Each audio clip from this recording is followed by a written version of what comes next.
एक सनातन विरोधी, एक रामद्रोही ने न्यूयॉर्क का मेयर चुनाव जीता और उस जीत का जश्न वहां के 12,000 किलोमीटर दूर यूपी के प्रयागराज में मनाया गया, सिर्फ इसलिए क्योंकि कट्टरपंथी सोच रखने वाले एक शख्स ने अमेरिका के सबसे बड़े शहर के मेयर पद पर कब्जा जमाया।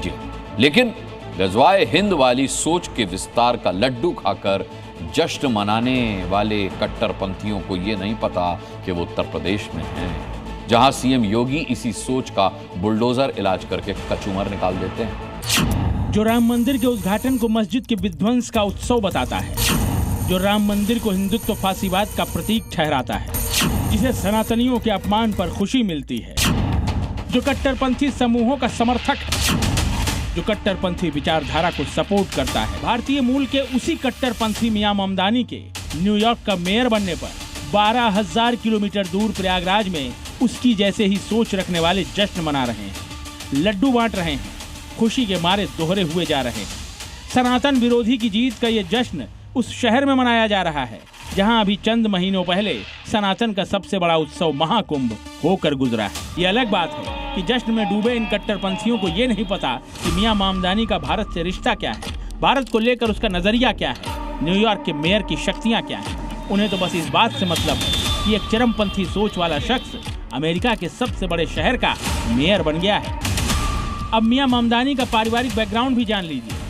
जोहरान ममदानी मशहूर फिल्मकार और हिंदू मां मीरा नायर का बेटा है। युगांडा मूल के लेखक प्रोफेसर महमूद ममदानी उसके पिता हैं। ममदानी को कट्टरपंथी विचारधारा अपने पिता से विरासत में मिली है। ममदानी के पिता प्रोफेसर महमूद ममदानी अपनी किताबों और व्याख्यानों में इस्लामी चरमपंथ और हिंसा को वैचारिक रूप से जायज ठहराते हैं। वो जिन्ना को पूजते हैं और गजवाए हिंद को बढ़ावा देते हैं।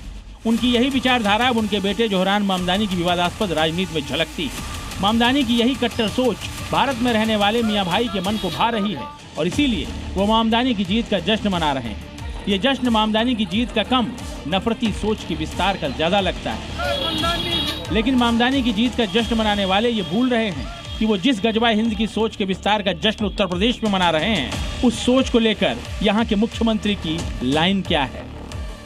कुछ लोग रहते भारत में हैं, लेकिन गजवाए हिंद का नारा लेकर के भारत के अंदर राष्ट्र विरोधी गतिविधियों को बढ़ावा देने का कुत्सित कार्य कर रहे हैं। गजवाए हिंद हिंदुस्तान की धरती पर नहीं होगा। जोहरान ममदानी की जीत के बाद न्यूयॉर्क सिटी में हिंदू समुदाय के बड़े वर्ग में अच्छी खासी नाराजगी है। जोहरान अपने मंच का इस्तेमाल सनातन और हिंदू विरोधी बयानबाजी को बढ़ावा देने के लिए करता है। कई हिंदू संगठनों ने ममदानी के बयान को धार्मिक घृणा का एजेंडा बताते हुए उसके इस्तीफे की मांग तक कर डाली है, लेकिन उत्तर प्रदेश के मियां भाई ममदानी की जीत का जश्न मना रहे हैं, लड्डू बांट रहे हैं। ब्यूरो रिपोर्ट, जी मीडिया। जोहरान ममदानी के न्यूयॉर्क का मेयर बनते ही प्रयागराज में लड्डू बांटे जाने लगे। ये कट्टरपंथी सोच कई सवाल खड़े करती है। ये सोचने को मजबूर करती है कि जिहादी मानसिकता का पाठ आखिर पढ़ाया कहां जाता है। इसकी जड़ में है चंद मदरसे। 3 बड़े चेहरे आपको बताऊं, यूपी के सीएम योगी आदित्यनाथ, असम के मुखिया हिमंता बिस्वा शर्मा और उत्तराखंड के मुख्यमंत्री पुष्कर सिंह धामी ने एक साथ मिलकर इस मुल्ला फैक्ट्री पर जोरदार स्ट्राइक कर दी, जिसके बाद देश भर में मौजूद कट्टरपंथी गैंग हल्ला बोलने लगा। देश में मदरसे होंगे बंद। इसको मौलवी बनाना चाहते हैं, कठपुल्ला बन के और देश को ले जाना चाहते हैं। ये नहीं चल सकता। देश भर के मदरसों पर टंगेगा ताला। जिसमें सरकारी बोर्ड का पाठ्यक्रम नहीं पढ़ाया जाएगा, ऐसे मदरसों को मान्यता उत्तराखंड राज्य में नहीं मिलेगी। मदरसे की आड़ में जिहादी पाठ। उत्तर प्रदेश, फिर उत्तराखंड और अब असम। हिंदुत्व के 3 बड़े चेहरे योगी आदित्यनाथ, हिमंता बिस्वा शर्मा, पुष्कर सिंह धामी। 3 प्रदेशों के मुख्यमंत्रियों ने मिलकर मुल्ला फैक्ट्री पर स्ट्राइक कर दी है। मुल्ला फैक्ट्री पर स्ट्राइक की वजह उस जिहादी मानसिकता वाली सोच पर वार करना, जहां से सारा खेल ऑपरेट होता है, जहां से छोटे छोटे बच्चों में नफरती सोच भरी जाती है। असम के मुख्यमंत्री हिमंता बिस्वा शर्मा चुनावी दौर में पहुंचे तो थे, एनडीए के लिए वोट मांगने, लेकिन बिहार की धरा से उन्होंने जो बयान दिया उसका असर पूरे देश में फैले मदरसा फैक्ट्री पर होने वाला है। आसाम मुख्यमंत्री मुसलमानों की एक एक चीज से नफरत करते हैं। जो मदरसा के बच्चे हैं वो धर्म का शिक्षा भी लेते हैं और जनरल एजुकेशन भी लेते हैं। जो मौलवी लोग मदरसे से पढ़ते हैं वो सिर्फ मुल्ले बनते हैं और मदरसे में और मस्जिदों तक महदूद रहते हैं, ये गलत सोच है। हेमंता बिस्व शर्मा ने साफ शब्दों में मदरसों को एक्सपोज कर दिया। उन्होंने क्या कहा, उनका पूरा बयान उन्हीं की जुबानी सुनिए। एक अधिकारी आया एक फाइल लेके, क्या फाइल है साहब, मदरसा शिक्षक को तनख्वाह देना है, आपका दस्तखत सही है। मैं बोला ये मदरसा क्या है? बोले साहब मोल्ला बनते हैं मदरसा से। तब मैंने वो अधिकारी को बोला कि मोल्ला बनाने का ठेका क्या हमने लेके रखा हो? मैं बोला अगर मैं बंद कर दूं तो क्या होगा? बोले बहुत हल्ला होगा। मैं बोला ठीक है, हल्ला होगा तो मजा आएगा, आज से ही पूरा मदरसा बंद कर दो। तो हेमंता बिस्व शर्मा का साफ कहना है कि मदरसों में बच्चों को शिक्षा के नाम पर केवल मुल्ला बनाकर छोड़ दिया जाता है। जो पढ़ाई, जो शिक्षा बच्चों को मिलनी चाहिए, असल में वो उससे महरूम रह जाते हैं। उदाहरण के लिए उत्तर प्रदेश के इस मदरसे में देखिए, ये मौलवी साहब देश के भविष्य को किस तरफ लेकर जा रहे हैं। बच्चों के दिमाग में जो भरा जा रहा है उसे देखकर अगर ये नहीं कहा जाएगा कि मदरसों से मुल्ला बनते हैं तो कोई क्या कहेगा। मौलाना जो जहर इन बच्चों के जहन में घोल रहा है, उसके सवालों का जो जवाब बच्चे दे रहे हैं, ये वही खतरा है जिसके कारण मदरसों पर ट्रिपल स्ट्राइक फुल इंटेंसिटी से की जा रही है।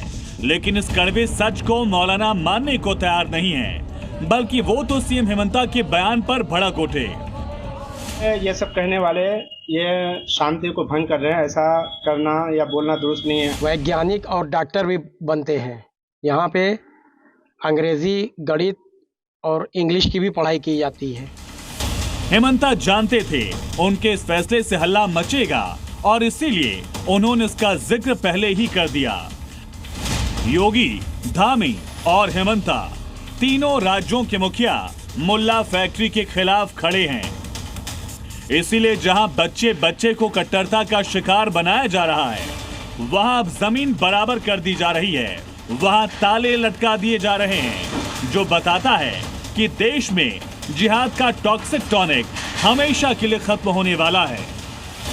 हालांकि कोई पहली बार नहीं है जब हेमंता बिस्व शर्मा की जुबान पर मदरसों के खिलाफ एक्शन की बात आई हो। हेमंता राज में साल 2023 में ही सरकारी मदद से चलाए जा रहे 1281 मदरसे बंद किए गए और इनकी जगह इंग्लिश स्कूल खोलने का फैसला लिया गया। कि अभी तो शेष बंद किया हूं, आगे जाके सबको बंद कर देने का इरादा है। यही हमारा इरादा है और कुछ इरादा नहीं है। हमारा देश का जवान इंजीनियर बनना चाहिए, डॉक्टर बनना चाहिए, इंडस्ट्रियलिस्ट बनना चाहिए, कोई मुल्ला बनने के लिए जरूरत नहीं है। हेमंता मदरसे बंद कर इंग्लिश स्कूल खोल रहे हैं, तो इधर देवभूमि में धामी सरकार ने निर्देश दे दिया कि जिन मदरसों में सरकारी पाठ्यक्रम नहीं पढ़ाया जाएगा उन पर ताला लटका दिया जाएगा। वही मदरसे संचालित हो पाएंगे जिनमें उत्तराखंड शिक्षा बोर्ड के द्वारा निर्धारित पाठ्यक्रम पढ़ाया जाएगा। जिसमें सरकारी बोर्ड का पाठ्यक्रम नहीं पढ़ाया जाएगा, ऐसे मदरसों को मान्यता उत्तराखंड राज्य में नहीं मिलेगी। खुद को अमन का ठेकेदार बताने वाले, मजहबी शिक्षा देने वाले, इनकी कट्टरपंथी फैक्ट्री पर ताला जड़ने लगा है। अब एक के बाद एक योगी, धामी और हेमंता का ताबड़तोड़ एक्शन मुल्ला बनाने वाली फैक्ट्री की चेन तोड़ रहा है। ब्यूरो रिपोर्ट, जी मीडिया। आज बिहार में पहले चरण के मतदान में महागठबंधन का बुर्का वाला एजेंडा पूरी तरह से डिरेल हो गया। जी कुछ लोग तो अब भी बुर्के को मजहब से जोड़कर इसे हटाकर चेहरा दिखाने के खिलाफ दिखे, लेकिन ज्यादातर मुस्लिम महिलाएं जब पोलिंग बूथ पर पहुंची तो बुर्का हटाकर चेहरा दिखाने में उन्हें कोई परेशानी नहीं हुई। चुनाव कैंपेन की शुरुआत के साथ ही महागठबंधन ने इलेक्शन कमीशन के बुर्का हटाकर चेहरा दिखाने के फैसले को सियासी तौर पर जो भुनाने की कोशिश की थी, उसकी भी आज हवा निकल गई। नकाब की जांच होनी चाहिए। हाँ, बिल्कुल होनी चाहिए। चेहरा दिखाना है तो दिखा दिए, चेहरा दिखाने में क्या है। हमको तो इतराज नहीं है, हम तो वो हिजाब हटा भी लिए। बुर्का हटा, एजेंडा एक्सपोज हुआ। बहुत कोशिश हुई थी मुस्लिम महिलाओं को भड़काने की, बहुत कोशिश हुई थी बिहार में बुर्के वाला एजेंडा फैलाने की, लेकिन मुस्लिम महिला वोटरों ने क्लियर कर दिया, बुर्का वाला खेला बिहार में नहीं होगा। नहीं होगा यानी सीएम योगी ने इलेक्शन कैंपेन के फर्स्ट डे जो कहा था, आज वोटिंग के दौरान वही हुआ। यहाँ पर बुर्के को लेकर के कांग्रेस ने, आरजेडी ने नई बहस को आगे बढ़ाने का कुत्सित प्रयास किया है। आप मुझे बताइए, क्या इनको फर्जी पोलिंग करने का अधिकार दिया जाना चाहिए? मुस्लिम महिलाएं बढ़ चढ़ के वोट कर रही हैं और ऐसे आई कार्ड से चेक कर रहे हैं आई कार्ड से चेक करके इनको अंदर भेज रहे हैं वोटिंग करने के लिए। किसी ने मना किया क्या मुस्लिम महिला ने? नहीं। बहुत हंगामा बरपा था चुनाव आयोग के ऐलान के बाद कि बूथ पर मुस्लिम महिलाओं को चेहरे से बुर्का उतार कर दिखाना होगा, पहचान बतानी होगी। जहां तक बुर्का नशीन की बात हो रही है, कमीशन के निर्देश इसमें पूर्णतः स्पष्ट हैं कि पोलिंग स्टेशन के अंदर किस तरह से आइडेंटिटी का वेरिफिकेशन होता है। यह ऐलान महागठबंधन को मुस्लिम भावना भड़काने का हथियार लगा। सभाओं में, रैलियों में गूंजने लगा बुर्के पर शोर, मजहब के खिलाफ है, मुस्लिम महिलाओं का अपमान है। लेकिन जैसे ही पहले चरण में आज मुस्लिम महिलाएं वोट डालने पहुंची, बुर्के को सियासत चमकाने का औजार नहीं बनने दिया। ये बुर्का हटा के वोटिंग करने दिया जा रहा है, हटाना पड़ेगा। हटाएंगे? हाँ, हटाएंगे। कोई एतराज है? नहीं, एतराज नहीं है। ऐसे हिजाब हटा के चेहरा चेक किया था या फिर ऐसे ही वोट किया है? चेहरा हटा के चेक किया तब वोट दिए। अच्छा, इससे क्रॉस चेक किया जी। कोई दिक्कत है आपको, एतराज है क्या? नहीं, कोई बात नहीं है। चेहरा है तो दिखता है, दिखाना है। कोई एतराज है? कोई बात नहीं। वोट कर दिया है जी। कैसे हाँ। किया, कैसे वोट किया? चेहरा दिखा के बिना चेहरा दिखा के? चेहरा दिखा के। कैसे दिखाया था? क्या कहा था, कैसे चेक किया था? चेहरा दिखाना है तो दिखा दिए, चेहरा दिखाने में क्या है। कुछ लोगों को दिक्कत हो रही थी कि हम चेहरा नहीं दिखाएंगे भैया, हम नहीं दिखा सकते। कोई नहीं बोलेगा कि चेहरा नहीं दिखाएंगे, चेहरा दिखाने में क्या है। इस बार आयोग ने हर मतदान बूथ पर एक आंगनबाड़ी सेविका की ड्यूटी लगाई है। अगर किसी सेविका को आशंका होती है कि बुर्का या घूंघट में आई महिला फर्जी वोट डाल रही है, तो सेविका उसकी पहचान की जांच कर सकती है। कहीं कोई ऐतराज नहीं, कहीं कोई विवाद नहीं। बिहार की मुस्लिम महिलाओं ने ही बुर्के पर विपक्ष के नैरेटिव को मुंह के बल पटक दिया। बिल्कुल होनी चाहिए, क्योंकि तभी तो पता चलेगा कि हाँ, इसमें ओरिजिनल मतदाता है। तो आप मानती हैं कि नकाब की जांच होनी चाहिए? हाँ, बिल्कुल होनी चाहिए। जी, एकदम बिल्कुल होनी चाहिए। हम तो नकाबी नहीं है। बिहार चुनाव में वोटिंग के दौरान बुर्का नशीन महिलाओं की जांच को लेकर शुरू से ही विवाद मच रहा था। विपक्षी नेता और कुछ मौलाना बुर्के में महिलाओं की जांच के आदेश को सियासी रंग दे रहे थे। आधार कार्ड बनाने जाती है, वहाँ कोई शरिया कानून नहीं। रिजर्वेशन के लिए जाती है, कोई शरिया कानून नहीं। एयरपोर्ट जाती है, कोई शरिया कानून नहीं। मुल्लाओं को यही दिखता है शरिया कानून, और शरिया कानून नहीं है। ये पाकिस्तान नहीं है, ये हिंदुस्तान है, भारत है। भारत का अपना संविधान है, इसी से चले। आरजेडी का वोट गणित यादव और मुस्लिम यानी MY समीकरण पर टिका है। बिहार में मुस्लिम महिलाओं के वोटिंग के दौरान बुर्का में चेकिंग को समाजवादी पार्टी तक ने मुद्दा बनाने की कोशिश की थी। मुट्ठी भर मौलानाओं ने भी मजहबी राग छेड़ दिया था, लेकिन मुस्लिम महिलाओं ने सब खारिज कर दिया। असल में महागठबंधन की दिक्कत बुर्का हटाकर चेहरा दिखाने में नहीं थी, दिक्कत थी मुस्लिम वोट बैंक की। फर्स्ट राउंड की वोटिंग में ही मुस्लिम महिलाओं ने ही बुर्के वाला एजेंडा टाएं फिस कर दिया।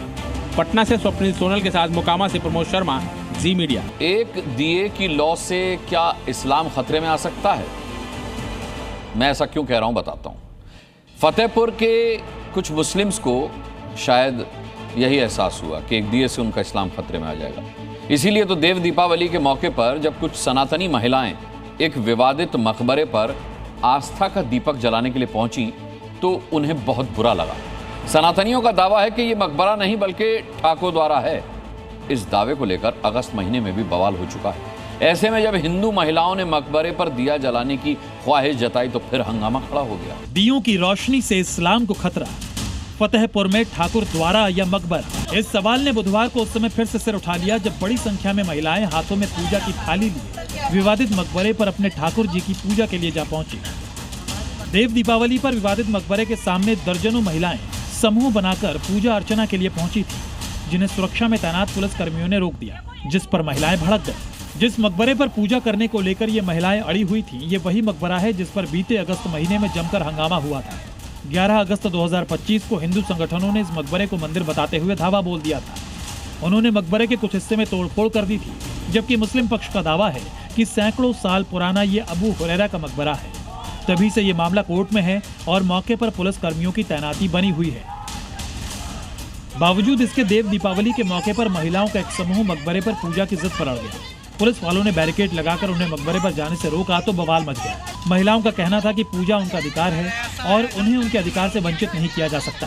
किसी मकबरे या मस्जिद के मंदिर होने को लेकर विवाद नया नहीं है। इससे पहले संभल की जामा मस्जिद को लेकर बड़ा बवाल हो चुका है। हिंदू संगठनों का दावा है कि यह हरिहर मंदिर है। काशी के ज्ञानवापी मस्जिद का विवाद जग जाहिर है। वहीं फतेहपुर के मकबरे को हिंदू संगठन ठाकुर द्वारा बता रहे हैं और इसकी साफ सफाई कर पूजा की अनुमति मांग रहे हैं। किसी ने बैरिकेडिंग नहीं तोड़ी है, किसी ने वहां पे उद्दंडता नहीं किया है, कोई अपने घर के बाहर पूजा कर रहा है, समूह इकट्ठा कर रहा है, तो उस पे 20-20 लोगों पे और हिंदू समाज के लोगों पे मुकदमा दर्ज हो रहा है। तो किस विचारधारा पे हो रहा है, हमको समझ में नहीं आ रहा। मुकदमा न्यायालय में चल रहा है, जो न्यायालय का आदेश होगा वो जिस पक्ष में भी जाए उस दोनों पक्ष मानने के लिए बाध्य है और इस तरह की कोई कार्रवाई कानून के खिलाफ करना ठीक नहीं है। पुलिस आई थी, उन लोगों को ये लोग आगे बढ़ने की कोशिश कर रहे थे तो पुलिस ने उनको रोक दिया कि नहीं आगे मत जाइए। हम तो सोच रहे हैं कि फैसला हो जाए, चाहे जिसके पक्ष में हो जाए।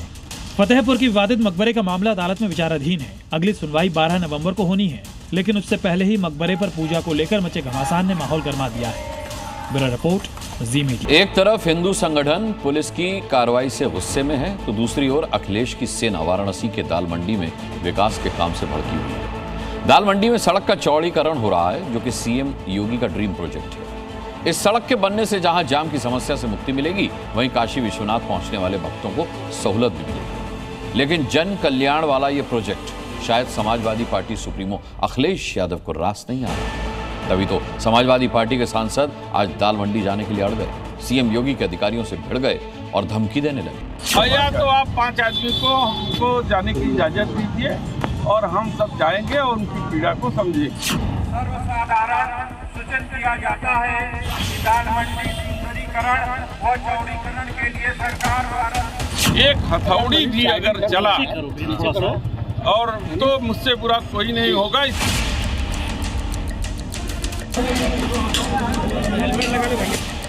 महादेव की काशी में एसपी सांसद सियासी तांडव की मंशा लिए दाल मंडी जाने के लिए अड़ गए।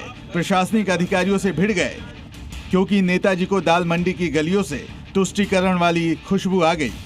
काशी विश्वनाथ मंदिर जाने के लिए योगी जिस तीर से रास्ते को संवारना चाहते हैं, उसके आड़े अब अखिलेश यादव की टीम आने की कोशिश कर रही है।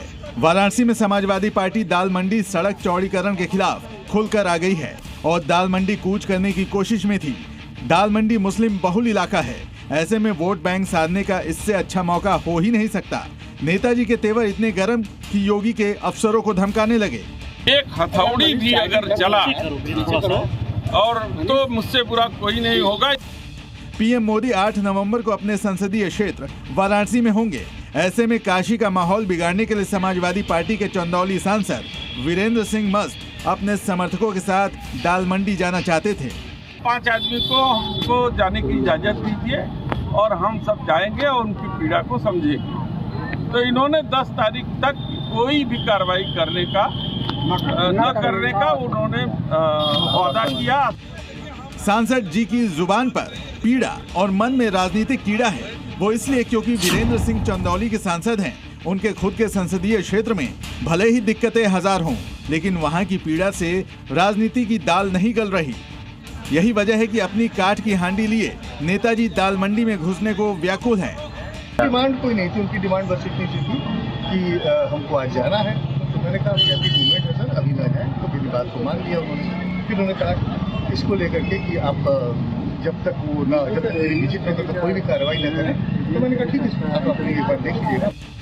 दाल मंडी में सड़क चौड़ीकरण योगी आदित्यनाथ का ड्रीम प्रोजेक्ट है और इस सड़क के बनने से न सिर्फ काशी आने वाले श्रद्धालुओं को सुविधा होगी, बल्कि काशी को जाम से मुक्ति भी मिलेगी। लेकिन अखिलेश के नेता न सिर्फ योगी के ड्रीम प्रोजेक्ट को रोकना चाहते हैं, बल्कि काशी के विकास के भी आगे आने की कोशिश कर रहे हैं। लेकिन योगी ऐसा बिल्कुल भी नहीं होने देंगे। जयपाल, जी मीडिया, वाराणसी। उत्तर प्रदेश में विधानसभा चुनाव होने में अभी 1.5 साल का समय है, लेकिन सीएम योगी और उनकी टीम ने अभी से कमर कस ली है। विपक्ष के हर दाव को फेल करने का मास्टर प्लान पूरी तरह से तैयार कर लिया है और इस प्लान को 10 नवंबर से ग्राउंड पर भी उतारा जा रहा है। या यूं कहें कि बीजेपी के नेता खुद जमीन पर उतर रहे हैं और पदयात्रा करते हुए जनता के बीच पहुंचेंगे।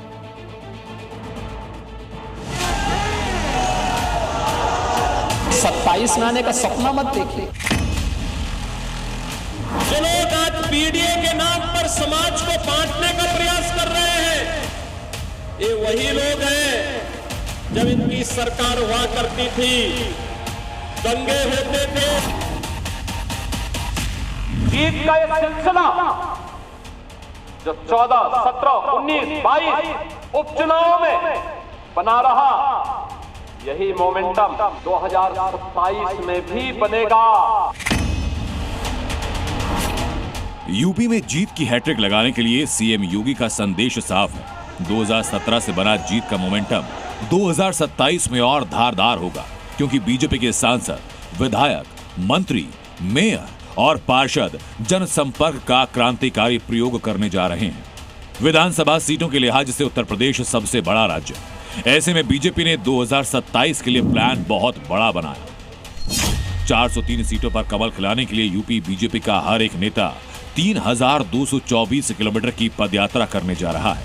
शुरुआत होने जा रही है 10 नवंबर से। इस पदयात्रा का लक्ष्य सिर्फ एक, योगी आदित्यनाथ की हैट्रिक। उत्तर प्रदेश में 403 विधानसभा सीटों के लिए बीजेपी ने मास्टर प्लान तैयार कर लिया है। इन सीटों को लेकर बीजेपी हर एक विधानसभा सीट पर यात्रा निकालेगी। 10 नवंबर से शुरू होने वाली इस यात्रा का मकसद हर व्यक्ति तक पहुंचने का लक्ष्य है। ऐसे में ये माना जा सकता है कि 2027 के लिए बीजेपी ने अभी से तैयारियां शुरू कर दी हैं। 2027 में जीत दर्ज करने के लिए बीजेपी ने जनसंपर्क का सबसे सस्ता और कारगर तरीका अपनाया। यात्रा के लिए न तो भारी भरकम खर्चे की जरूरत है, न गाड़ियों के काफिले की। जनसेवक पैदल चलकर जनता के बीच जाएंगे और विकास के विजन का रोड मैप रखेंगे। विधानसभा स्तर पर 10-10 किलोमीटर की पदयात्रा भारतीय जनता पार्टी निकाल रही है और उसमें समाज के सभी वर्गों का सहयोग हम लोग लेंगे और ये संदेश देंगे कि सरदार पटेल जी ने भारत की अखंडता के लिए और जो वर्तमान भारत का नक्शा है उसमें सरदार पटेल जी की जो भूमिका रही है, उस भूमिका की चर्चा हम जनता के बीच में करेंगे। 10 नवंबर से शुरू हो रही बीजेपी की महापद यात्रा न सिर्फ जनता के बीच सरकार के इकबाल को मजबूत करेगी, बल्कि विपक्ष के द्वारा फैलाए जा रहे फेक नैरेटिव के जाल को तोड़ेगी, जिसमें SIR, fake encounter, bulldozer action, जाति वाली राजनीति, वोट चोरी और मुस्लिमों पर अत्याचार जैसे मुद्दों पर सपा के नेता लगातार झूठ परोस रहे हैं। अखिलेश यादव जिस पीडीए का नाम राजनीतिक मंच से लेते हैं, योगी की टीम महापदयात्रा के जरिए अखिलेश के असली पीडीए का मतलब जनता को समझाएंगे। इस समाजवादी पार्टी ये पीडीए की बात तो करती है, लेकिन मैं आपको बताऊं, एक नई परिभाषा इसको हम दे रहे हैं, प्रोडक्शन हाउस ऑफ दंगाई एंड अपराधी। याद करिए, प्रदेश का कोई भी जितना बड़ा अपराधी और माफिया होगा, जितना बड़ा वह दंगाई होगा, वह समाजवादी पार्टी के इस प्रोडक्शन हाउस का ही हिस्सा होगा। इसी संकल्प को लेकर बीजेपी के सांसद, विधायक और नेता 10 नवंबर से लेकर 26 नवंबर तक पैदल जनता के बीच जाएंगे और 403 विधानसभा सीटों पर योगी की तीसरी जीत को सुनिश्चित करेंगे। विशाल रघुवंशी, जी मीडिया, लखनऊ। मेरठ में पति को मारकर नीले ड्रम में भरने वाली मुस्कान रस्तोगी की हैवानियत देखकर न केवल पुलिस महकमा बल्कि पूरा देश हिल गया। अब अहमदाबाद में नीले ड्रम के बाद किचन कांड सामने आया है, जिसमें मेरठ की ही तरह पति है, पत्नी है, प्रेमी है और है सीमेंट। जी हां, अहमदाबाद में भी कातिल पत्नी प्रेमी के संग मिलकर न केवल पति के टुकड़े कर चुकी थी बल्कि उसे किचन में दफना भी दिया। उसने फर्श पर नया सीमेंट डलवा दिया और उसके ऊपर टाइल्स भी लगवा दी। अब करीब साल भर के बाद क्राइम ब्रांच और फॉरेंसिक साइंस लैब की टीम ने घर की खुदाई की, तब वहां से मानव कंकाल के अवशेष बरामद किए गए। पूरी स्टोरी इस रिपोर्ट में। मकान नंबर A/6, जगह अहमदाबाद, गुजरात। नीले ड्रम के बाद अब किचन कांड। जहां वो खाना पकाती थी वहीं पति को टुकड़े टुकड़े कर उसने दफना दिया। सोचिए वो महिला कितनी कठोर दिल होगी जो अपने ही पति की सांसें छीनकर उसी रसोई में साल भर से खाना पका रही थी। इस किचन कांड की पूरी कहानी आपको बताएं उससे पहले आप किचन की इस जगह को गौर से देख लीजिए, क्योंकि यही वो जगह है जहां से कुकर की सीटी की आवाज़ सुबह शाम आती थी, बर्तनों की खनखनाहट बराबर होती थी, लेकिन यही वो राज छिपा था जिसकी भनक पूरे इलाके में किसी को नहीं थी। अब इनके बीच में कोई लफड़ा हुआ नहीं हुआ, ये किसी को जरा भी भनक नहीं पड़ी। अभी ये हम जब ये गया तो हम लोगों से ये बताया गया, बोले कि मेरा घर वाला दुबई गया है कमाने, तो किसी ने कोई पूछ परछ करी नहीं। बोले कि भाई गया होगा, कड़िया काम करता था वहाँ, अच्छी नौकरी मिली होगी। सऊदी के लिए उसका वीज़ा है तैयार, तो मैं सऊदी जा रहा हूँ बोले। तो उसकी औरत को मैंने पूछा तो उसकी औरत ने ऐसा बोला कि सऊदी। रूबी यहाँ पे रहती थी? हाँ, रूबी यहीं रहती थी, 6 नंबर में रहती थी। खाली कर दिया? हाँ, फिर उसने खाली कर दिया। मैंने उसको पूछा, मैं बोला कहाँ है, तो बोले वो सऊदी गया है। कैलेंडर के पन्ने पलटते रहे, दिन खत्म होते चले गए, महीने बदलते रहे, लेकिन जब समीर की कोई खैर खबर मिलनी बंद हो गई तो घर के मेन गेट पर सेंटर लॉक अचानक से लगा दिया गया। लोगों को तब जाकर किसी अनहोनी का शक हुआ। बीच में इसने 1-2 बार ये बोले कि मेरे घर में चोरी हुई है, उसके बाद में ये सेंटर लॉक लगाया था। उसके पहले नहीं था, बाद में लगाया। हत्या की साजिश में 4 लोग शामिल थे। पहली, समीर की पत्नी रूबी, दूसरा रूबी का प्रेमी इमरान, तीसरा इमरान के मामा का बेटा रहीम उर्फ साहिल, चौथा इमरान की मौसी का बेटा मोहसिन उर्फ फैजू। जिस रात हत्या होनी थी उस रात फैजू घर का दरवाजा खुला छोड़ गया। इमरान अपने मामा और मौसी के बेटों के साथ रूबी के घर पहुंचा और फिर एक्टिव हो गया योजना को हत्याकांड में बदलने का पूरा प्लान। कातिलों ने वो वक्त चुना जब समीर अपने कमरे में गहरी नींद में सो रहा था। समीर पर आरोपी इमरान ने चाकू से हमला किया, समीर की गर्दन को चाकू से काट डाला। हत्या के बाद पत्नी, प्रेमी और उसके दोनों भाइयों ने मिलकर घर की रसोई में 1.5 फीट गहरा गड्ढा खोदा। समीर को उसमें दफनाने के बाद फर्श पर प्लास्टर कर दिया गया और फिर उसके ऊपर टाइल्स लगा दी गई, जिससे किसी को भी हत्याकांड की भनक न लग सके। चारों हत्यारे इसके बाद ऐसा बर्ताव करने लगे जैसे कभी कुछ हुआ ही नहीं। रूबी तो पति की लाश के ऊपर रोटियां पकाती रही। महिला थी रूबी, उसने अपने पति को अपने दोस्तों के साथ मिलकर लास्ट ईयर मार डाला था और जो उसके बॉडी के पीसेस थे उसको उन्होंने किचन के नीचे खड्डा खोद के नई कंस्ट्रक्शन करके दबा दिया था। हत्या गला काट के और चाकू से की गई। भारतीय सेना की बढ़ती ताकत ने पाकिस्तानी हुक्मरानों की रातों की नींद छीन ली है। कोच्चि में INS इच्छक आज कमीशन हो गया। इच्छक 80% यानी 80% स्वदेशी तकनीक से बना है। ये सर्वे वेसल है जो गहरे समंदर में हाइड्रोग्राफिक सर्वे करेगा और भारत की समुद्री सुरक्षा को नई मजबूती देगा। भारत की नई समुद्री ताकत से पाकिस्तान थर-थर कांप रहा है। पैनी नजर, क्विक रिस्पांस, दुश्मन की हर गतिविधि की खबर, 80% मेड इन इंडिया। भारतीय नौसेना का ये नया बब्बर शेर है। इसके समंदर में रहते हुए दुश्मन ने हिंदुस्तान के पानी में घुसने का दुस्साहस किया तो अंजाम ऐसा होगा कि उसकी 7 नस्लें याद रखेंगी। इंडियन नेवी के बेड़े में शामिल होने वाले इस नए सर्वे पोत का नाम है इक्षक। इंडियन नेवी चीफ की मौजूदगी में इक्षक का केरल के कोच्चि नेवल बेस पर जलावतरण हुआ। इक्षक के नेवी में शामिल होने से नेवी की समुद्र में सर्वेक्षण शक्ति में इजाफा होगा। इक्षक से पहले 2 सर्वेक्षण युद्धपोत इंडियन नेवी के पास थे। इक्षक तीसरा बड़ा सर्वेक्षण युद्धपोत है। इक्षक दक्षिणी नेवल बेस यानी कोची में तैनात होने वाला पहला जहाज होगा। इक्षक रक्षा तकनीक में भारत की आत्मनिर्भरता का प्रतीक है। इस जहाज में 80% से ज्यादा उपकरण और तकनीक देश में ही बनी है, जिसका निर्माण किया है garden rich ship builders and engineers limited Kolkata ने। इक्षक शब्द संस्कृत से लिया गया है, जिसका हिंदी अर्थ मार्गदर्शक या गाइड होता है। इक्षक का काम समुद्र की गहराइयों, बंदरगाहों और तटीय इलाकों का सर्वे करना है, ताकि जहाजों के लिए सुरक्षित रास्ते तय किए जा सके। इस सर्वे से मिलने वाला डाटा समुद्री सुरक्षा और नेविगेशन को और मजबूत बनाएगा। इक्षक में हेलीकॉप्टर डेक भी है, जिससे ये अलग अलग मिशनों के लिए और भी ज्यादा उपयोगी बन जाता है। इक्षक भारतीय नौसेना के सर्वे और चार्टिंग इंफ्रास्ट्रक्चर को मजबूत करेगा।